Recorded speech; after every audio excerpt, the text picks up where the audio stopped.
Hello, everybody, and welcome to Eat, Sleep, List.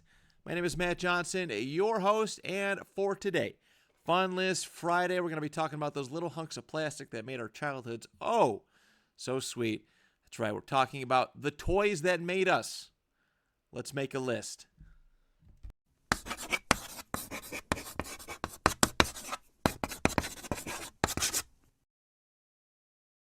For myself, from my own perspective, there was nothing better on a birthday or a holiday, Christmas more specifically, or just random, for the heck of it, than opening up a package with a brand new toy inside, right? Tearing open the gift wrap, ripping open a bag, the package, whatever it came in, and finding a new toy underneath.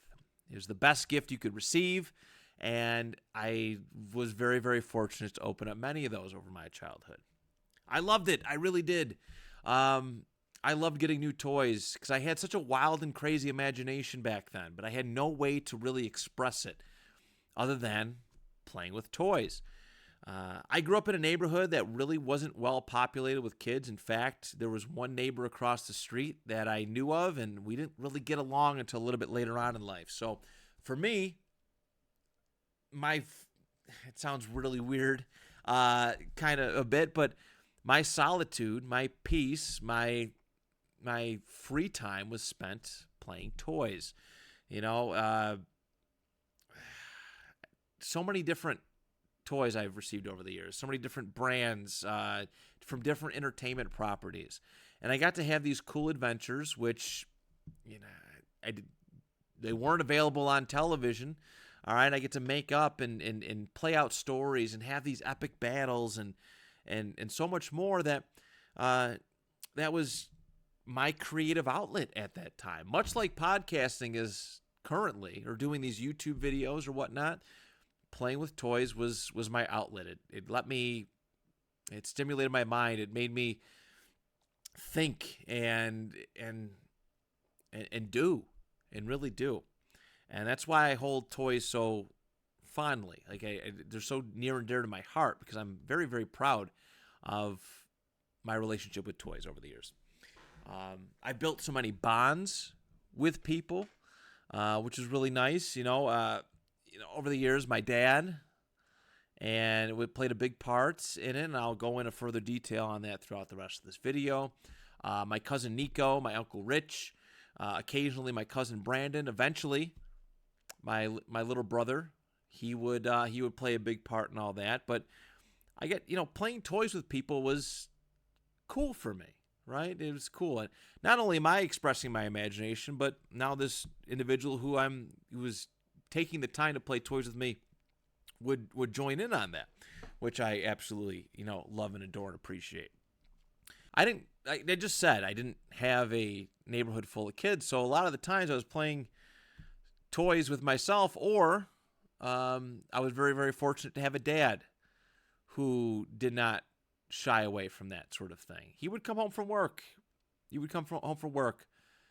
From his plant or some kind of just blue collar job. He's had several over my existence, and I always appreciated that he would take the time to get settled, get relaxed a little bit, and then he would agree to play toys with me. And we had so much fun over the years. A lot of my core memories revolve around me and my dad just playing toys together, having epic toy wars. All right, where we separate every single toy.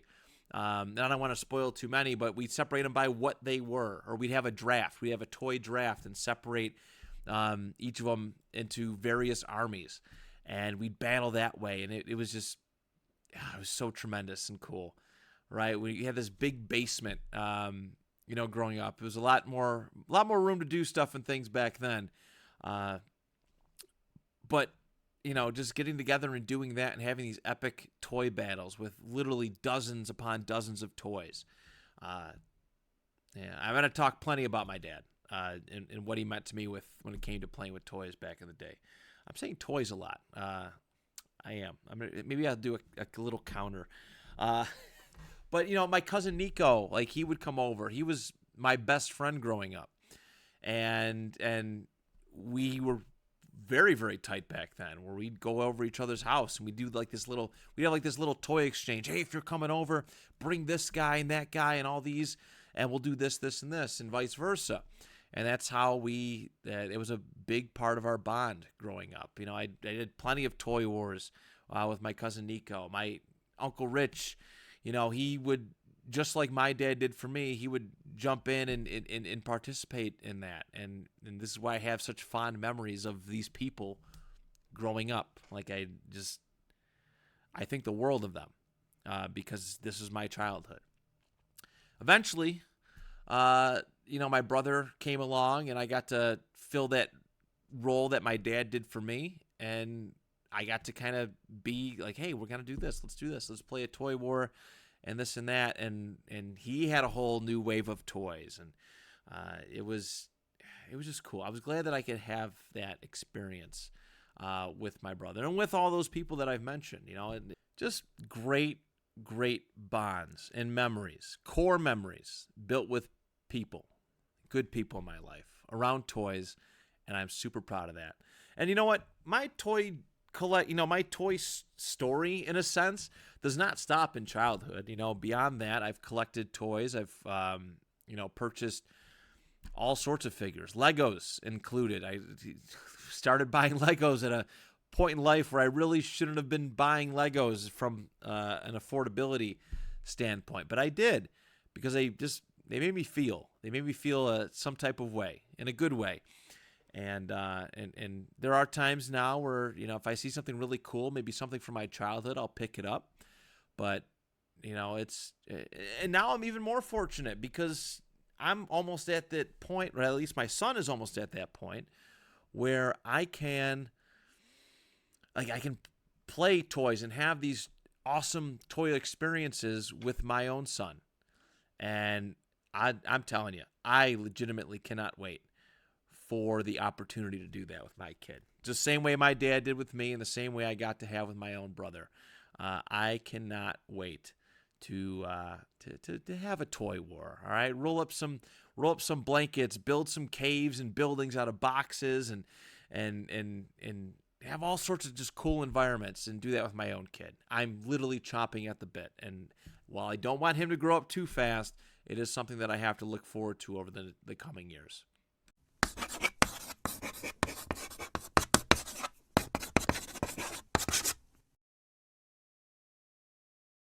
All right, the lessons from the list when it comes to the toys that made us. Let's see.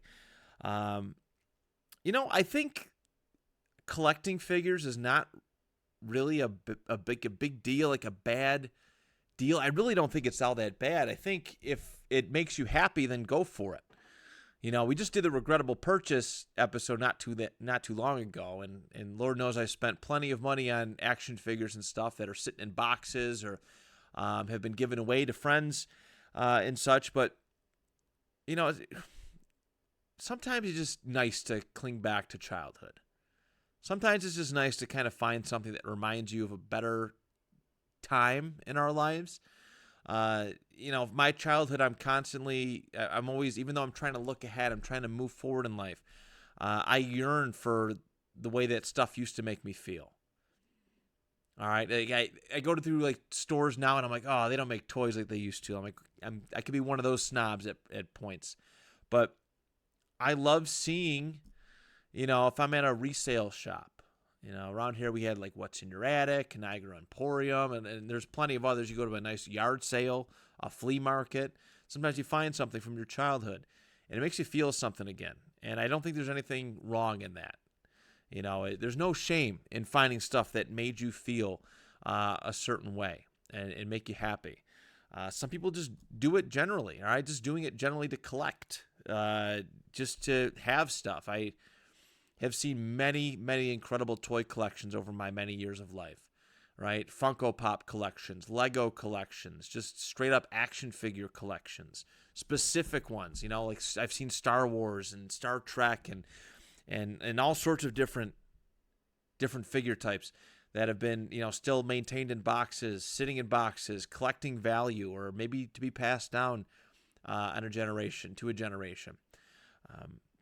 So there's that. And also too, like I think, and maybe I only have this perspective as a dad, but I think it's important to not like deter our kids from these toy experiences.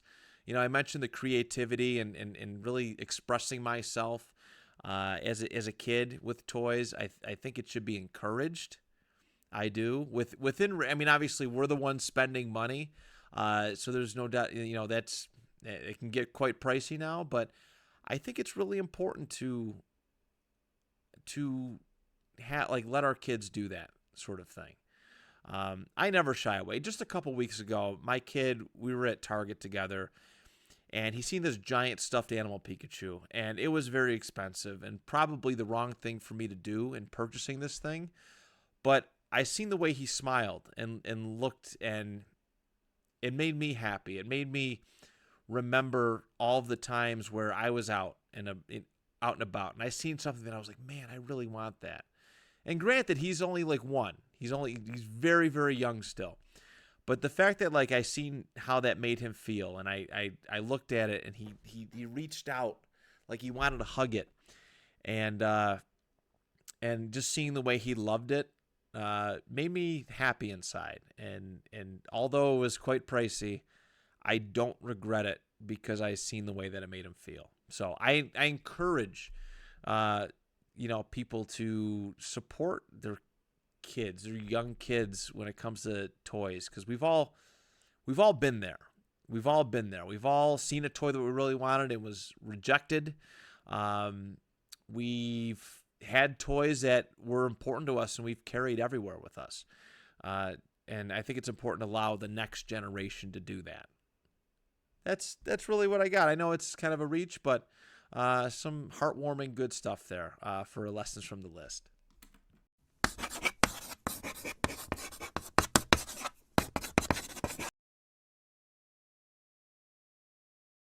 Here we go. My top 10 toys that made me. All right, these are the 10 toy lines that made my childhood so special. Let's get to it. My number 10 is a little known. Well, I think most people now won't recognize it, but back in the mid 90s, there was a short period of time where this was one of the coolest shows. All right, they were a bit of a knockoff Power Ranger, but I'm gonna go with the Beetleborgs. All right.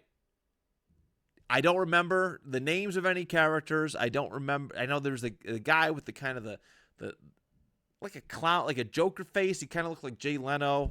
His face did. I don't know. But I loved Beetleborgs, the show, growing up because there was a bunch of kids, and then they got to transform into these cool Power Ranger knockoffs. And there was the song was cool. The intro song was really cool. I had a bunch of the toys growing up. I remember a first or second grade birthday, so it would have been 7, 8 years old. I remember I had some of the individual figures, and I remember one of the times I actually got like a tower that held the Beetleborg Zords. I really don't remember what they're called, but yeah, Bandai made these action figures, and they were pretty cool. Big part. I love the little tower. I loved getting additional vehicles. A lot of fun with Beetleborg action figures, and especially how much I loved those for a short period of time. Very, very important part of my childhood. And I've met a few people who have good memories of Beetleborgs, whether it was the show, whether it was some of the toys. I think it only lasted like 2 or 3 years. Really, really popular for one, but very, very proud and very, very thankful for the Beetleborgs toys that I had and those who gifted them to me when I was a child. My number nine. I was a big Looney Tunes guy growing up. And there was a great movie that came out in the middle of the 90s with the Looney Tunes and with a special guy by the name of Michael Jordan. It was called Space Jam. And they had an entire toy line of Space Jam toys. All the Looney Tunes, several NBA players, including Michael Jordan, in gear, in Toon Squad gear, and they had some of the little aliens. I forget what their names were, but the Space Jam toys were really cool for me because, again, I love Looney Tunes. I grew up in an era where Looney Tunes were very prominent. I was watching them all the time. and like we had a cool Warner Brothers store at the Walden Galleria Mall in the 90s. This store was awesome, and not only was this Warner Brothers store there, the Galleria Mall had this cool Looney Tunes aesthetic where there was like a big Bugs Bunny statue, a big Daffy Duck statue. There was a cool like water fountain display around like the elevator, but like the whole mall was themed Looney Tunes. And I was just obsessed. I was absolutely obsessed. But I remember I had several of the toys. I had Bugs Bunny. I had Daffy Duck. I had Sylvester. I think I'm pretty sure I had a Taz. And I might have had a Lola Bunny. But, of course, I had a couple different variations of Michael Jordan, too. But it was just cool that I can have these Looney Tunes toys and field a basketball team. And while they weren't really the most prominent part of any of my toy wars, they still participated. They had cool. They could do cool stuff and things. The little basketball toys, or the little basketball toys that came with each and every single one of these figures. They were cool. They were just really cool, and actually they still go for really cheap. The resale market on Space Jam toys is not all that great, but it is a fond memory for myself. I remember a Christmas where I got one from some family member. Space Jam comes in at number 9. Number 8. My favorite video game as a child was Crash Bandicoot. And I remember flipping out when I first discovered that there was a Crash Bandicoot toy line. And one of the end caps at my local Toys R Us, they had these toys, and it was really cool. The box was green, and these like these big very big, heavy figures. They were really cheaply made because I had several, and they all kind of broke, which pissed me off. But a toy company called Resource made these Crash Bandicoot figures, and for me that was everything. Like the fact that I could go play a video game and then go have extra adventures with these characters outside of it was cool to me. And they were, like I said, they were cheaply made, but they looked fantastic. And they had so many different variations. I had a jetpack Crash. I had a surfer Crash. I had a regular basic Crash. And they came with these really cool additional figures, like additional little pieces. Like they had the Uka Uka mask or Aku Aku mask, depending on if you got a hero or villain. You get the plastic crystal with some of them, which I always loved. I always loved getting the plastic crystals and just holding on to them for my own sake. Some of them came with Wumpa Fruit. A lot of them came with the crates, which Crash jumps on in the video games. I had several of these figures. And I remember the first time one of them broke, I was so upset. So upset that this toy was broken. So it was cool. It was my favorite for a brief amount of time. But in fact, actually, I have a very funny memory, a very funny Christmas memory. The only time I ever got jealous of somebody getting... Okay, that's a lie. One of the few times that I got jealous of somebody getting something for Christmas was actually... It was probably not at second grade, third grade time point, 1998, 1999. We're sitting there at our big family Christmas toy, Christmas present gathering. We usually do a big party with cousins, aunts, uncles, and whatnot. And it's the best part of Christmas sometimes. And we're sitting there waiting for our gifts. So all the cousins sit and line up, and then every aunt uncle pair gives everybody from that group the gift. And I get this one, and it's a like Tonka like construction worker action figure that I had gotten from the same person for my birthday back in May. And I was like, okay.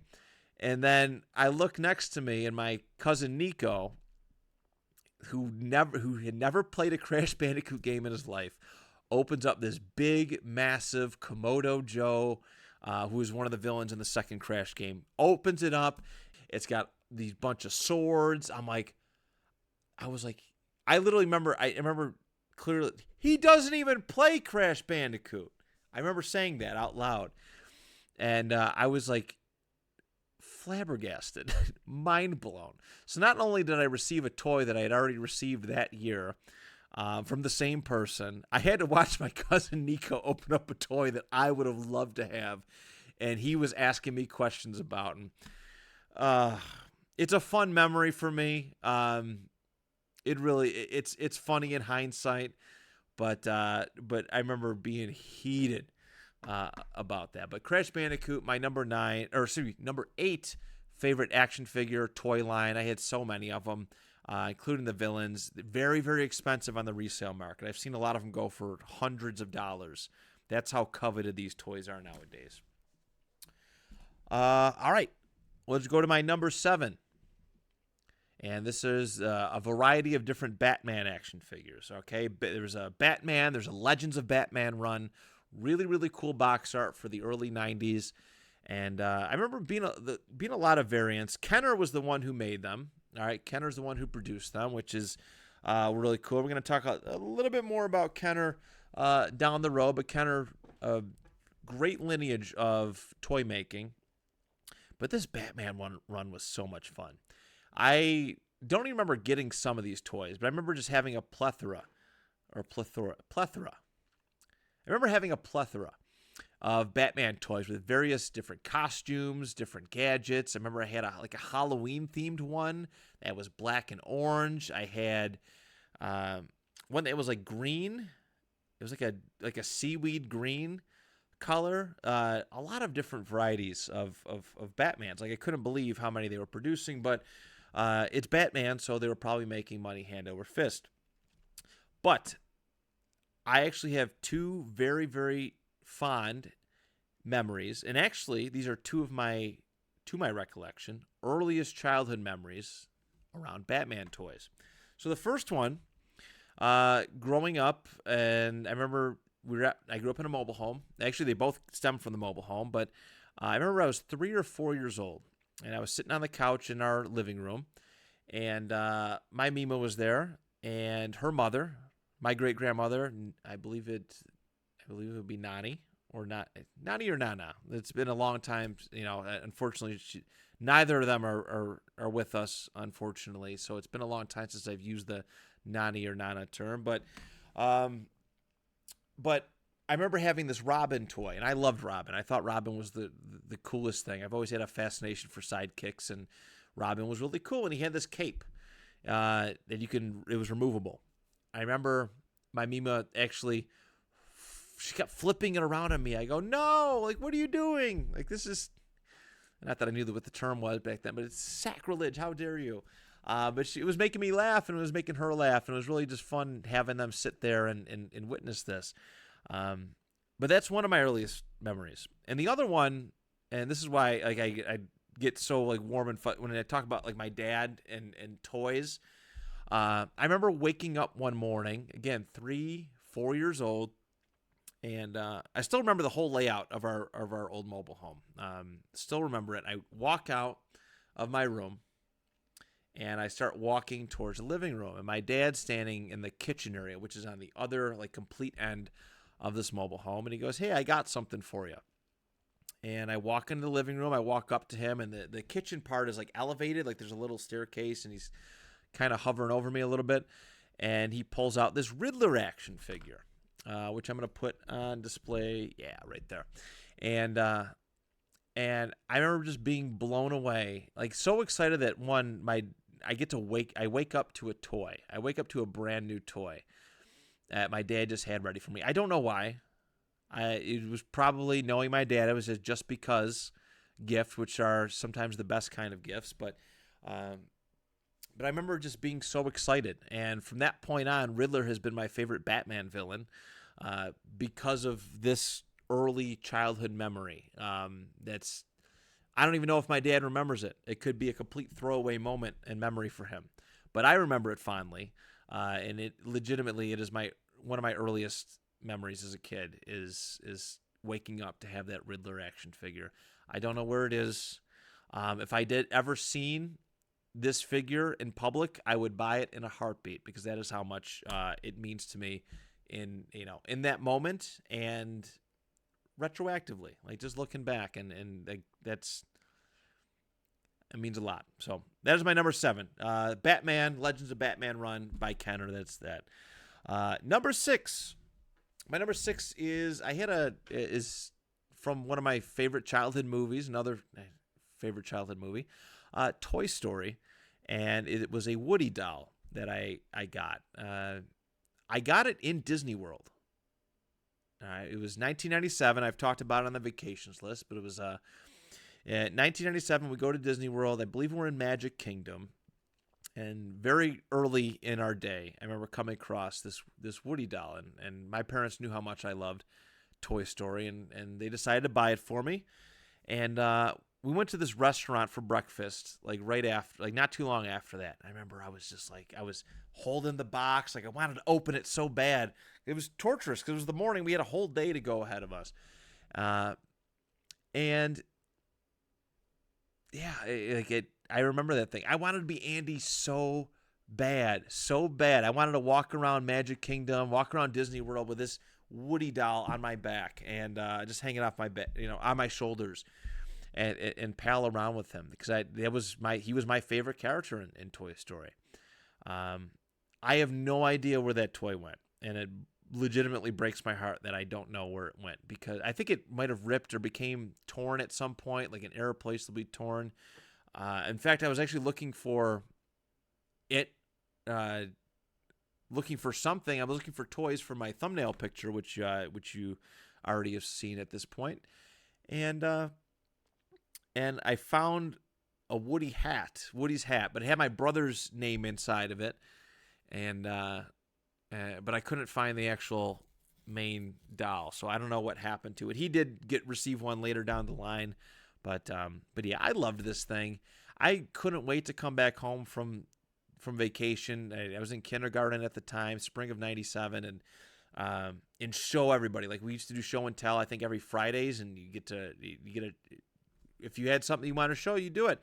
And I came home and I showed off this Woody toy, and I was so excited for it. Pulled the drawstring, and all the there's a snake in my boot, and all the quotes from the movie, and it just melted my heart, my young 5 going on 6-year-old heart. And I really wish I still had that thing, because it was tremendous. So that is my number 6, the Woody toy. Number 5. Growing up in the 90s, Mighty Morphin Power Rangers was a rite of passage. Like, you just had to have it, right? It just felt like it was necessary. You were watching it on television.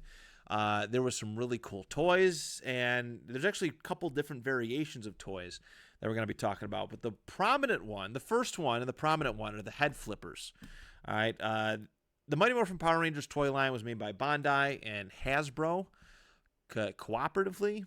And these head flippers were revolutionary. They were one of the, they're still iconic. Like, if you look up a list of like the top 10 90s toys, the Power Rangers head flips they're going to make it 10 times out of 10. That's just that's how iconic they were.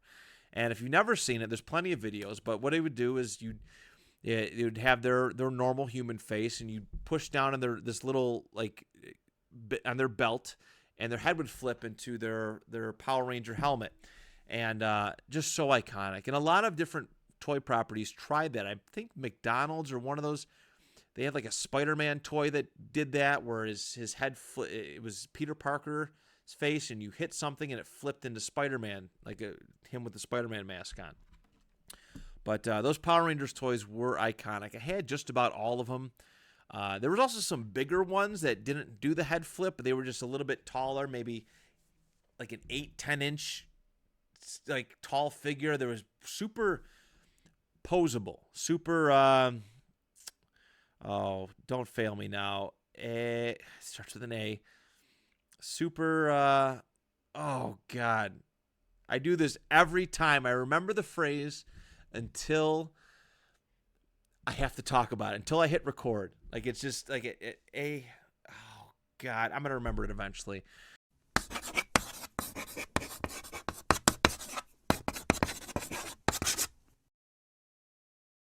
All right, I remembered it. I took a brief mental lapse there. Articulation. I finally did it. They had incredible articulation. In fact, even the smaller ones, the head flips had them. There was also some really cool ones that when the Mighty Morphin Power Rangers movie came out, they had the ninja toys for all the characters. That was really cool. They had the ninja toys. And I remember the only time I got the Zords. Oh, wait, I just remembered another one. Well, there's other Zords, but I had the Red Dragon Zord from like season 2. I remember I had that. It can change and stuff. I remember having that around. That was a cool toy. Oh, I'd love to find that. But I also had the Mighty Morphin Power Rangers movie toy. Like that was one of the few times I got the Zords. There was a lot of cool Zord toys, but I got the movie one where it was the bear, the wolf, the frog, the ape, the crane. Had that so they can come together. But the cool thing about it was my cousin had the Falcon Zord. So that was one of those trade-off things where, hey, if we're hanging out, let's bring them together and mash them up. So a lot of great memories around Power Rangers, and even just not even just toys, just playing make-believe.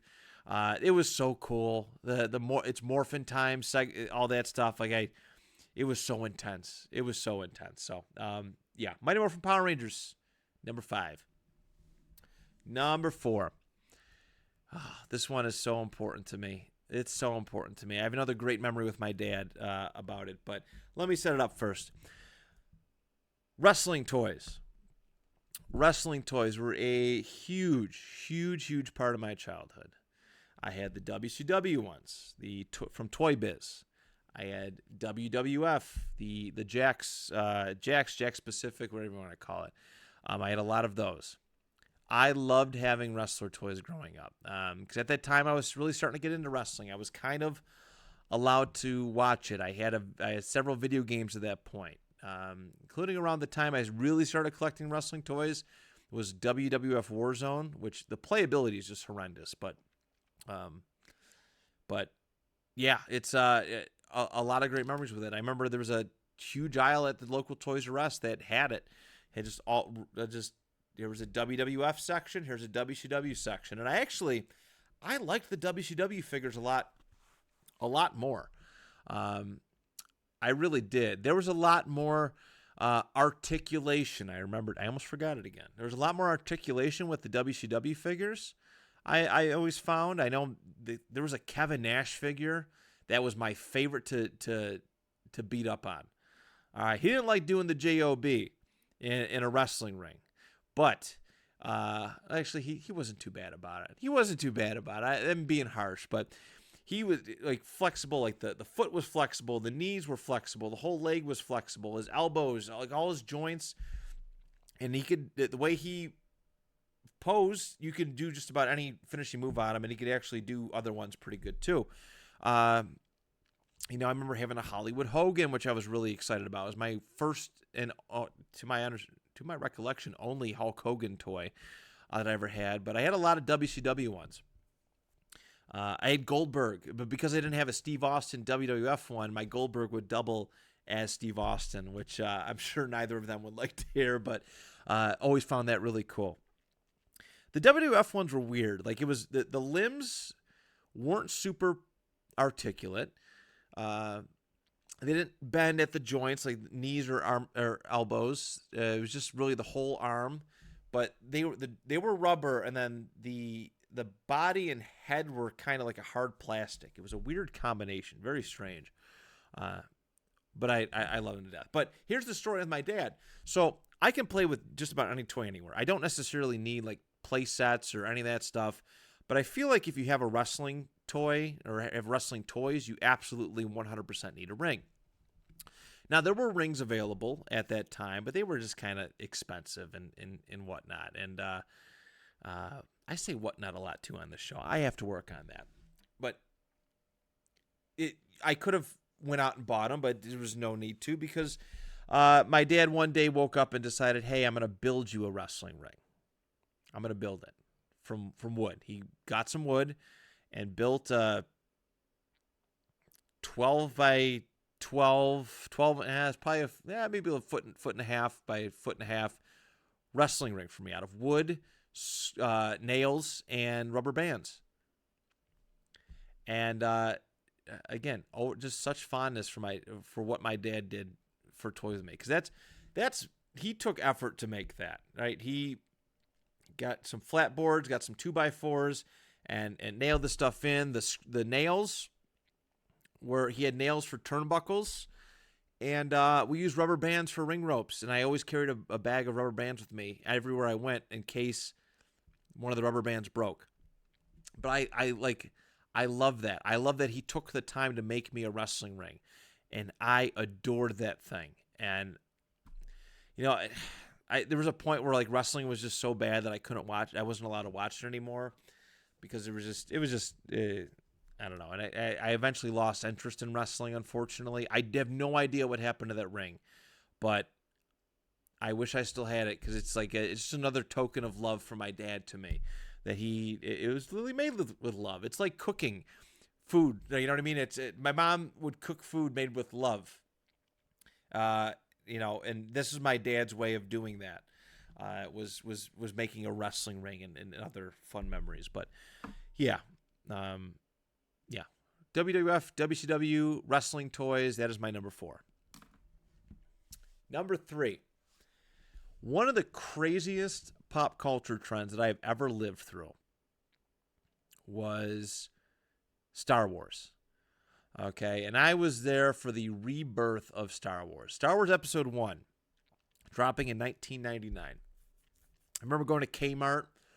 They had all the signage hanging up, these like cardboard posters of the various characters, like Anakin and Qui-Gon and Darth Maul and Watto and Captain Panaka and all. They had it all throughout the store, but the merchandise was just off the hook. I had several variations of Star Wars figures, but the Episode 1 ones were my gateway into this world, so I speak very fondly of those. Episode 1 was made by Hasbro, and there was a bit of an overabundance of these figures. But any chance that I got to collect Episode 1 figures, I remember a lot of chore money, a lot of birthday money and stuff went to Star Wars toys, because that's how much I loved them, right? The lightsaber accessories were so cool, and they were great until you lost them, and then you had to use your imagination a bit. But I had all of them. I had Obi-Wan. I had Qui-Gon. I had Darth Maul. I had Captain Panaka. I had Queen Amidala. I had Anakin. I had some of the pod racers. I'd have some random Naboo security guards. I had a Darth Sidious one. And I think I still have it to this day. I think it's in my drawer at home. But I loved it because Star Wars, I was just coming into my own with Star Wars, and it was everything to me. It was my whole world. But I also collected, like I had Power of the Force, which was kind of around that time. It was more focused on the original trilogy and some of the expanded universe, well, not expanded universe at that time. Now it's considered Legends, but I guess it was expanded universe at that point. I'm sure there's a correct term for it, but I remember I had an old Ben Kenobi toy, and for some reason it had a green lightsaber. It was weird. And there was a green lightsaber with it. But also, on top of all of that, my dad passed down his OG Kenner Star Wars figures to me. I had Pilot Luke, I had Han Solo, I had Boba Fett, I had Dengar, I had a Stormtrooper. I feel like there was other ones. I know that when we were moving, so I grew up in the house that my dad grew up living in. We the mobile home shtick, and then we stayed in an apartment for a little while, and then we eventually moved into the house where my dad grew up in. And we were getting the basement set, and I remember them pulling like an OG Yoda figure out, like an old Empire Strikes Back Yoda figure out of one of the pipes. I have no idea how it got there. I have no idea what happened to this figure after discovering it, but I thought it was the coolest thing that it was found, because my dad grew up in a great era of toys as well. You know, that late 70s, early 80s period, and he had a lot of cool stuff. But even beyond that, like when I started collecting toys, I would collect like Episode 2 around that time. I'd collect those figures, but that's not the focus of this episode. It's the ones that really made my childhood. And Episode 1, oh God, I had a lot. Episode 1, that time frame was one of my favorite toys to have. So that's my number 3. Number two is Pokemon, another very crazy craze that I was a part of. And man, Pokemon toys were plentiful. They were going quick. They were flying off the shelves, but there was an overabundance of them too. But they are a hot commodity even till this day. Very hard to find in the resale market, that's for sure. But I remember going to like Hills back in the day, which is a great department store in the area. And they had a whole aisle of these toys, and they would come in 2 and 3 packs. It was always nice because if you wanted, like Squirtle was one of my favorites, right? So I'm getting a Squirtle toy, but on top of it, I'd also get War Turtle and Blastoise. Like those were coming with me, and they were only like that big, 2-3 inches maybe. And I just love that, if you wanted one, you got 3, right? You get those. You want Pikachu, you're getting a Raichu with it. If you want a legendary bird, you're getting Moltres, Zapdos, and Articuno. I had a lot of them. There's a lot that I still want and wanted back in the day, but there was a plentiful amount of those, and it was always fun shopping for those figures. Yeah, there's just a lot, and that was another great one where you kind of mix up with people. All right, bring your Pokemon, I'll bring mine, and we'll battle. But I didn't use those too many in Toy Wars. They kind of did their own thing. But, the Pokemon craze was just insane at that time. And it's still, like, insane thinking about it retrospectively. But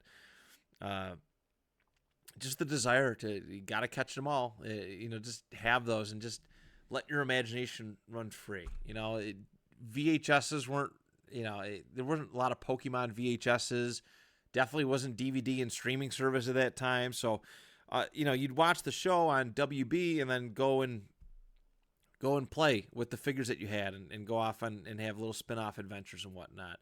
But yeah, Pokemon, a lot of great memories of those toys. It's my number 2. And my number 1 is a great variety of toy lines from a company called Toy Biz, and it was their Marvel superhero toy line.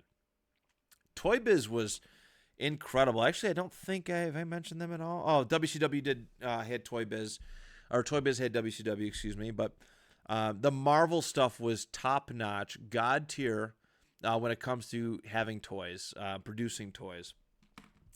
I had them. I felt like I had so many. There was a never-ending collection of Marvel toys coming my way. Whether it was the regular size ones, whether it was those awesome 10-inch deluxe action figures that they had. I always had a plentiful amount of Marvel toys. Whether it was all the Spider-Man stuff, all right, because there was a lot of Spider-Man stuff to go around. X-Men had a huge line of Toy Biz toys. I mean, huge. Just from the animated series alone was insane.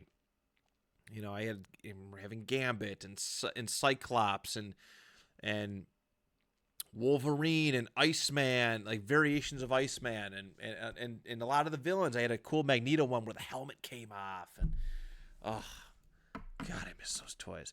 But not only that, Fantastic Four, which I'm very, very fond of. Had that. Had a lot of those figures.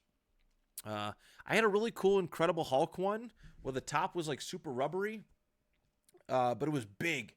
And there was actually a little Bruce Banner figure that you can slide into the back of it.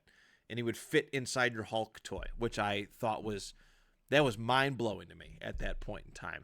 A toy inside of a toy. It's like Toyception. I had a cool Venom one that was just huge, massive. And it was from a Venom versus Juggernaut storyline, and he had a bunch of heads on it and stuff. But this was all Toy Biz. Toy Biz put all this out there into the world.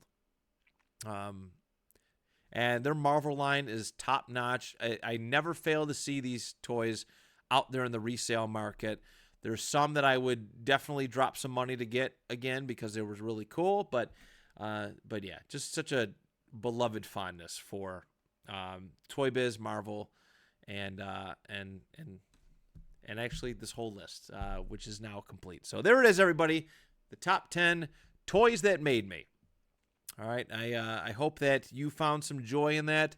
I hope that you found some inspiration. Unlock some that I maybe unlock some memories for you, and you get to and you maybe remember some stuff and things from your childhood. Please pass it along in the comments. But that is it. Thank you for spending my birthday week with me. I know Monday was a little bit of a downer episode, a little bit more emotional, just expressing myself and how I feel. But I hope I picked up the mood for this Fun List Friday episode. Y'all have a great weekend. We'll be back on Monday for some more reflective stuff, some Mirrorless Monday stuff and things. But thank you so much. And till next time, do you even list?